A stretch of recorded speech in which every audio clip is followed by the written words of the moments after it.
Wellspring by Teresa Hampton. Our topsy-turvy world.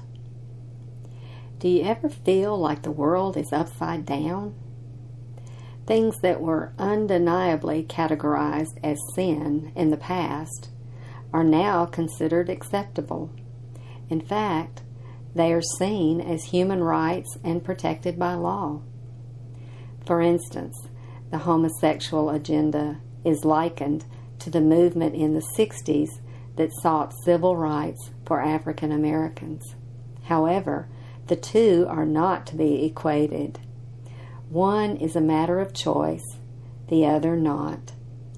Homosexual behavior is a choice, like adultery, polygamy, pedophilia, and other sexual sins. A person may desire to step outside the sacred bounds of God's sexual order, but he or she has a choice. On the other hand, one cannot choose to be Caucasian, African American, Hispanic, or Asian. God views homosexuality as vile, shameful, debased. Romans 1, verse 28 and 29. It is contrary to what is sacred, that is, the union of man and woman established in the Garden of Eden. Genesis 2, verses 20 through 25. Just because society puts its stamp of approval on this sin does not mean we must be compelled to do so.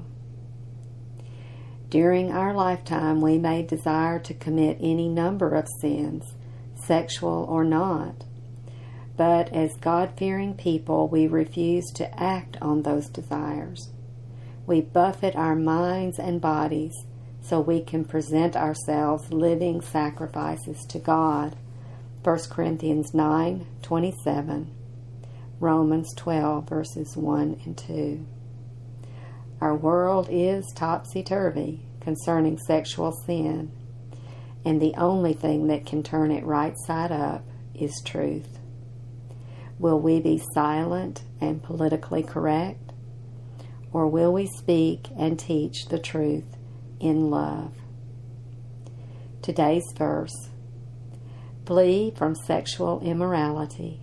Every other sin a person commits is outside the body, but the sexually immoral person sins against his own body.